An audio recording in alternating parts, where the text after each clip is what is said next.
Hello, everyone, and welcome to Supply Chain Unchained, the podcast where we shine a light on the entire supply chain, all the way from international freight forwarding right down to final mile fulfillment. My name's Greg Manatides, and each episode will bring you news, updates, insights, and stories from the world of supply chain that will make your supply chain better. If you're enjoying listening, please like and subscribe. You can find us on YouTube and Spotify, so make sure you don't miss an episode. For this episode, I'm joined by two people. I'm joined by Sam Rowse, the director and one of the founders of MachShip. Is that right? Yes. Okay. And Jamal Kanj, the CCO of Navia. Today we're going to be talking about fulfillment. Basically, we're in a world where the demands of customers are changing in the B2B and B2C space. Talking about how those are changing over the last years, what MachShip does, and then how someone that maybe doesn't have the capital behind them can meet those expectations, really. So, Sam, I'll start with you. MachShip's been around since 2014, going from strength to strength. Tell me a little bit about why you guys started what you did and are doing what you're doing. What did you see in the market, and a bit of the origin story? Yeah, sure. Thanks for having me on the show. It's really nice to be here. So MachShip was established in 2014 with a single goal in mind, and that goal remains today, and that is to simplify and automate freight management for shippers and retailers who use multiple carriers. Yep. So we have automated consignment tracking, automated carrier selection, and freight invoice reconciliation built into our system. But more relevant, I suppose, is MachShip is integrated with over 500 Australian and New Zealand-based transport providers. So that gives a really large and comprehensive network of options or transport operators all in the one place. Yep. And what we found back in 2014 when things first started was there wasn't any multi-carrier options. There were plenty of operators sending freight with multiple carriers, and there's hundreds of reasons why you would need to do that, as you guys well know. Back in 2014, B2C wasn't as prominent as it is now, so our initial focus was very much in B2B, and most specifically brokerage, right? We started with two, we call them pioneering 4PLs or freight brokers and we're a software business, right? So we understand the industry really well. The other founders of MachShip are from the transportation industry, from brokerage, from transport companies, and from a software background too. So we've got this terrific hybrid within the ownership space or from our inception. So we got the space, but these pioneering 4PLs were critical in terms of, helping us scratch whatever that itch was, right? Multi-carrier management primarily. From a brokerage or reseller perspective, margin management across multiple customers and even tiers within those customer bases. So you've got an enterprise-based customer or anyone who's got multiple sites. So what does that mean from a structuring or how something comes to bear through a software platform or a booking system, if you like? What does that need to look like structurally so that we are assigning carriers, or our customers, more accurately, are assigning carriers to the right businesses, to the right sites, etc. So those two 4PLs initially really helped define what the platform needed to be early on. And then therein lies the ongoing demand, B2B, more enterprise businesses who have the buying power to go direct to transport providers who don't need the support of a brokerage. They've got supply chain or logistics in-house as a function, and we're able to target them as well. And it really just spiraled or scaled from there. Yeah. So those two were they were essentially beta testers, really. You said, exactly. This is the idea we've got. Come on board, and you would have had a lot of teething issues, I imagine, figuring out what exactly are we, what do they need. Yeah, 100%, right? And it was, we're forever grateful. It was a wonderful start to have such engaged. They were invested because they needed a solution, these respective 4PLs. So there was a really collaborative working environment, but the demand on we need these carriers integrated. initially, and the system needs to behave in this way. Carrier invoice reconciliation needs to work like this for us, or in a 4PL space, distinct to maybe a general enterprise, et cetera, right? The other thing really worth noting here as well is today we're integrated with over 500 carriers across Australia and New Zealand. Early on, that's grown over years, right? Yeah. But not all carriers' systems are created equal, right? You've got the Australia Posts and TGEs and FedExes of the world who have sophisticated transport management systems, and it's all API based and data's flowing in both directions. We're creating consignments in MachShip and passing that data on to the carrier. And in those cases, they're passing tracking statuses back to us, proof of delivery and all those sorts of things. But for your MAR and PAR operator in Northern Queensland or wherever they are regionally, or your tier 2s and tier 3s, certainly, they don't have that level of sophistication. Some of them don't even have TMSs, and that's fine, right? And it's on us to be able to work with that. Yeah. And that was probably a secret to our success early on, is that we weren't sitting there demanding a certain level or standard of integration. Yeah. We came to the party with what was available. And the carrier's been terrific there in terms of that collaboration, that partnership. But I think what has made MachShip so strong is we're not precious around the integration capabilities from one carrier to another. We'll take what we can get because that flows downstream to our shared customers, right? Yeah. It's a carrier and MachShip shared customer at the end of the day, and it allows them to ship freight across multiple carriers in a consolidated way. Yeah, so you're meeting them where they were. That's basically. Right. Yeah. Now, the expectations have changed in the last 5 to 10 years, right? Back in 2014, it was nowhere near what it was like now. Maybe I'll start with Jamal on this one. How have you seen the expectations change from last 5-10 years of both B2C and B2B customers receiving their goods?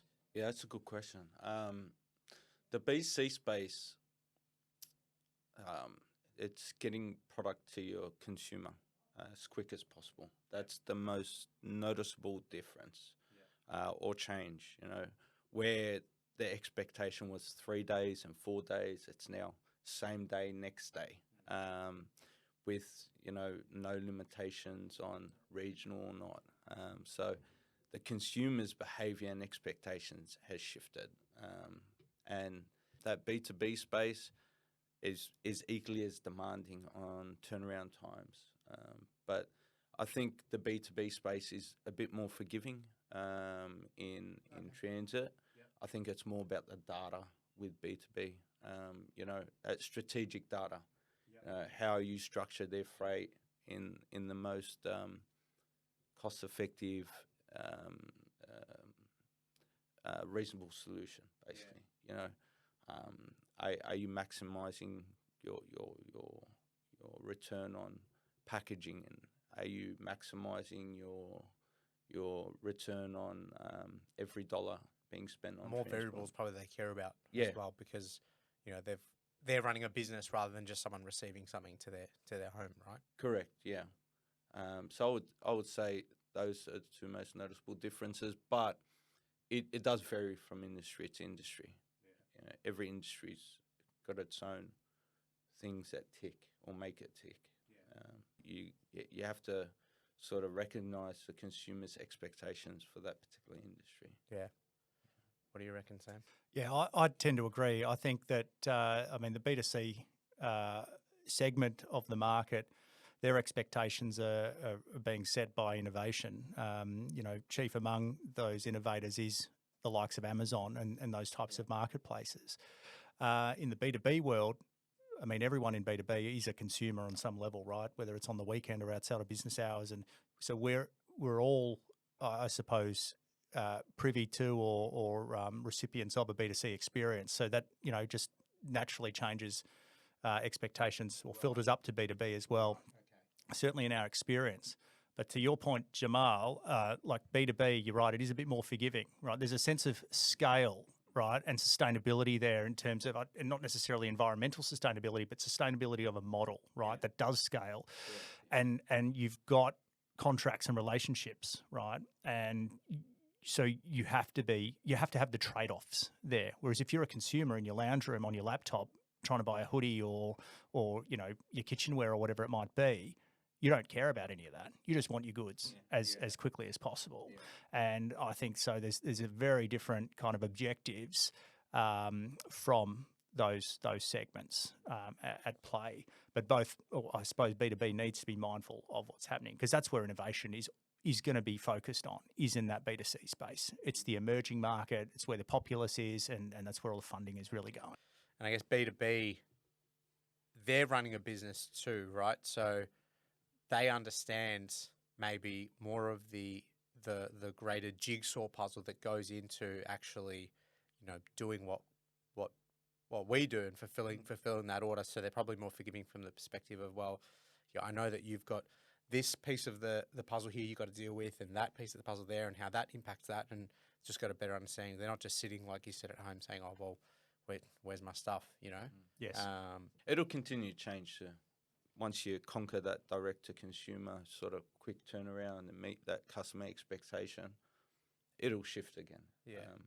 It'll be the next bit. You got to wait. The goalpost will change, you reckon? Very true. At the end of every financial year, Australia Post release their retail report, inside retail, and it's a pretty thorough report, and they've got plenty of data off their own back, being a market-leading carrier in the B2C space.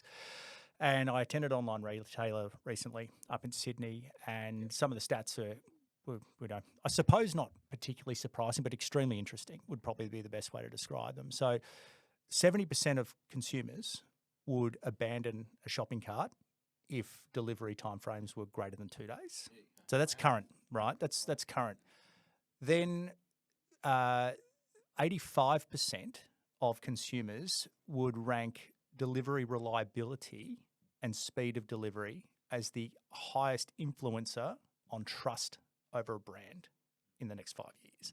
So that's a huge amount of consumers that are biggest influencer of trust in the next 5 years. They believe will be reliability around delivery timeframes. And so there's a clear distinction here that they touch on, and this is important, right? Because speed is important, but I think that the underlying real point is certainty, right? It's one thing to get something really, really quickly, but what Australia Post believe, or what is being reported, is that the certainty, right, and even some flexibility, be it I need to change my delivery date because I'm not home, or I need to change the location or address or whatever it might be, that carries more weight than actually getting something same day or next day. Now, those are some of what some of the data is saying from a B2C. Yeah, I agree. I would almost rather someone tell me, hey, it's going to be a 2-day delivery, but you're going to get it in 2 days, rather than say it's 1 and then maybe it's 2, maybe it's 3, or maybe it's 4, Very true. I feel the same way, right? I mean, you look at this bricks and mortar, traditional retail versus online, right? I mean, if you go into a store, that's instant gratification. You get what you came to buy. You walk out at the store with it. You don't get that instant gratification when you buy online. And that's the trade-off, right? The trade-off is you sacrifice instant gratification for certainty, or some level of certainty around when you're actually going to get it, right? And therein the experience kind of starts, right? It's this post-purchase experience.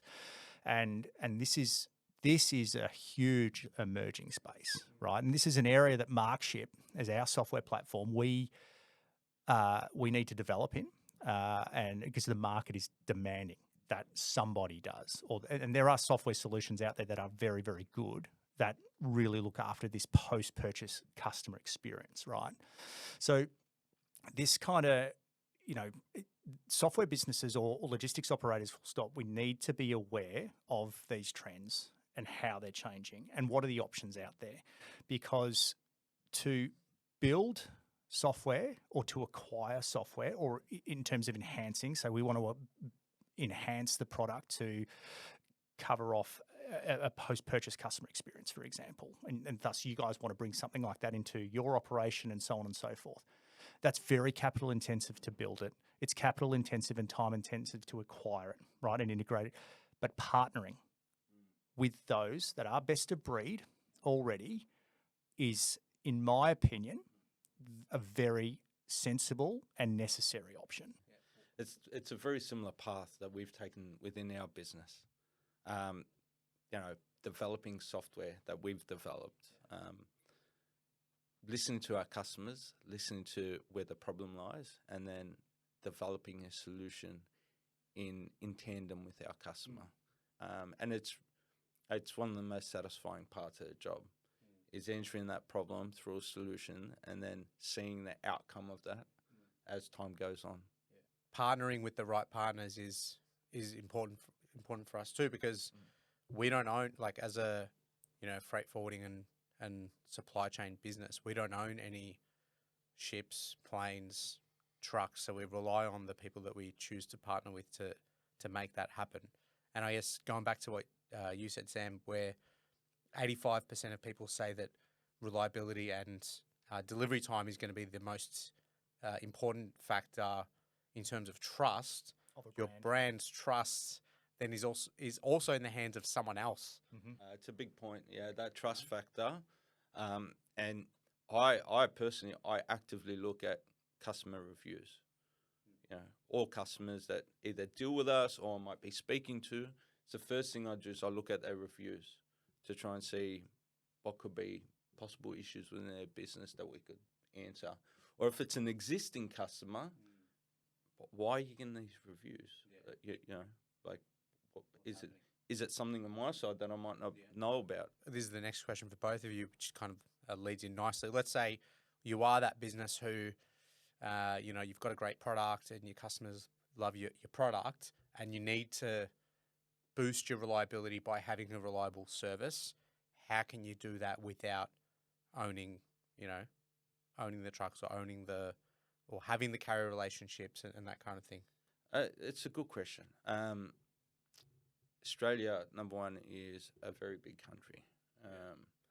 So whilst you might have, limited equipment, trucks and vans and so on for your metro stuff, but Australia being a big country, you rely on the most suitable people for those regions or zones, right?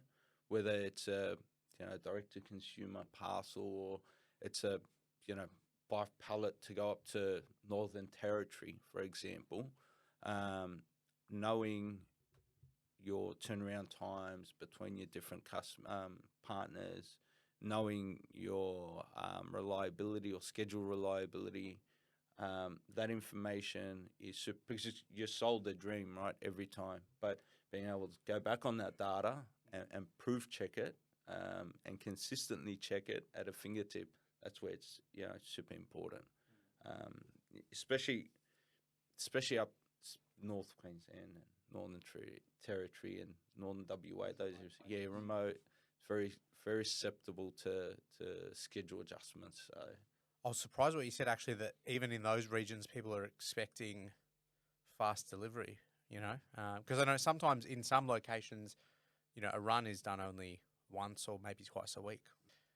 What about on? Yeah, I think I really think it touches on a little bit of education because consumers are still going through their own journeys, right? I mean, their expectations are growing, obviously, but it doesn't mean we can't set those expectations, right, across certain markets or geographies as well, right, as we're talking about here. I think data has a lot to do with helping tell that story too, right? And good systems result in good data most of the time anyway, and good operational practice. I think for the role of a 4PL or freight forwarder or what have you, or a non-asset operator, would be to make sure your finger's on the pulse and you're aware of these market trends and what these expectations are, but you're aware of the constraints as well. There's always, everywhere, there's going to be constraints. And if you can set those expectations in that pragmatic, real-world way, that goes a really long way. You're a B2B operator. What do you need real-time tracking for example? Those sorts of conversations, I think, can really, what are we trying to achieve here at the end of the day? There is no silver bullet, single technology system that covers the entire spectrum of a supply chain. We are looking at point solutions and, in many cases, best of breed or good, high-level standard that should, through the nature of technology these days, integrate somewhat seamlessly with each other. What exists out there at the moment that can be plugged in to give a driver an app, for example, and a consumer the ability to communicate with that driver or at least see where they are in real time? Those sorts of things are, in addition to quick delivery timeframes, being demanded from what we're seeing from our customers, right? There are. There's quite a number of systems out there that do that. Yeah, and one question on that. So do you think, and this is a conversation that we have all the time, back to your comments around live tracking. Do you think, I'm in two minds on it, live tracking, whether it's a vessel or a truck or a van, do you think it's the way forward? I think it has a place, but certain parts of the supply chain, it's just not important. You just don't need it. Yeah, it's a full truckload or a line haul. It's like, I was speaking to a customer about it because they said, I've seen this other software and you can track the vessel in the middle of the ocean. Okay. But is that going to, at the end of the day, you want to know how is that materially going to improve my supply chain and my bottom line? Correct. It's not going to make it move any faster. No, it's not. If any driver stopped at McDonald's. Yeah, exactly. You know, like, you're not going to be able to, it's not going to influence your expected arrival or expected departure, knowing exactly where that vessel is. Maybe some people want to see it, and that's fine. But I've had this conversation for the last 5 years with people about, well, if I'm giving you the most accurate arrival time and date, what else do you need? What else do you need? I also have an alternative view on that as well, right? It can be seen as much as it doesn't materially improve an outcome, right? It can go a way to enhance or add to value or expectations in the consumer's eye, right? Because if you are a transport company or an operator and you're like, well, hey, I'm going to give you visibility of, I'm not the cheapest, right? I don't have the cheapest rates, but you're going to get visibility of your goods the entire way through the supply chain, right? In some ways, I look at that and go, well, how does that in some ways prevents a race to the bottom with pricing, right? We kind of move off this, I'm cheaper and just do business with me because of that. And that's really hurting the industry at the moment, right? It's really, really hurting the industry. So in some ways I look at that and go, well, if we're in a situation where it moves the competition or the differentiators off price, right? As kind of, we look at that in the B2B world in particular, it seems like a way over the top. But in a consumer's eyes, maybe that's a good thing and it helps them buy at a higher price and that's good for everyone, right? So that maybe just it's a good point. It's definitely a good point. And I agree with your comment. It does have its place. It definitely does have its place. But I think it also can confuse the supply chain instead. And I'm thinking international front more so than domestic. That being our core business. Going back to this point of data, Jamal, I want to ask you, there are a lot of metrics and numbers that people like to track. You know, like delivery time is one of them. Is there something that maybe you think is a misconception or some kind of data point that you think is more important than another? I would say with AI now, our ability to interpret a high level of complicated data and return that, whether it's for ourselves or for our customers, in a meaningful way is now very broad. You know, for example, I had a discussion yesterday with a very large furniture retailer in Australia, and we were discussing demand planning. And you know, it was a fluid conversation around how we would look at forecasting specific SKU within the market. People don't realise that you can now capture your sales order data, overlay that with so much metrics available on the internet through AI, and you can give yourself very insightful information for your business. And we've been doing that now for our customers and pointing out things that we previously had no clue on, to be honest. but the ability to interpret that data now through AI is making life a lot easier. So I wouldn't put a limitation on it. I love to see big data sets. Yeah. Because it's now much easier to interpret that and give it back to the So customer. you're saying rather than choose one or two metrics, you're saying get all the data and Yeah. then basically play around with it. Correct. Essentially, Yeah. chop it and change it how you want Yeah. because you can. Previously, I Because would say, previously you yeah. couldn't. Yeah, previously it was limited. You obviously don't want to spend the next 2 weeks fiddling with the data, right? But now you can quickly interpret that data and overlay it with so much different information. I have another question that's just popped into my mind. What about returns? Like, what's the expectations on returns or something that you've seen? Yeah. I'm curious on that. You said post-purchase, and now I'm thinking, well, Yeah, that's very big in what we're seeing. Yeah. I don't have the exact number on it, but it's Yeah. hundreds of millions of consignments a year. yeah, because you guys That are have returns, a right? returns function as well. We don't you? have that's generous. Okay. We've got a rudimentary returns Yeah. Okay. capability within MachShip, Yeah. which there are other platforms out there that are specific for returns, and so we can manage it, but we don't do it quite as well as some others out there. It's not our core. It's something we're looking at very closely, but more from a partnership perspective. I think there's some really, really good options out there for returns management. But in the B2C space, it is huge, and that is in and of itself a differentiator for a brand, right? Particularly if you're buying apparel, right? Returns is a big part of the consideration. How much effort do I need to go to return this thing if it's not what I wanted or need, and I need to replace it with something else, right? Yeah. So that is to the tune of tens of millions, if not over 100 million consignments a year. I don't have the exact numbers, so please don't quote me on that. But it is a huge volume of freight. Yeah, because I was thinking about differentiation, and then that's where my brain went really. Absolutely, yeah. Well, I think that's everything for today. Thank you both for being here. Really appreciate it. No worries. That was awesome. And we will be doing more of these. Like I said at the start, if you got something out of this, please subscribe and like to make sure you never miss an episode. Gentlemen, thank you. Pleasure. Yeah, thanks, Greg. Thanks, See you Daniel. all next time.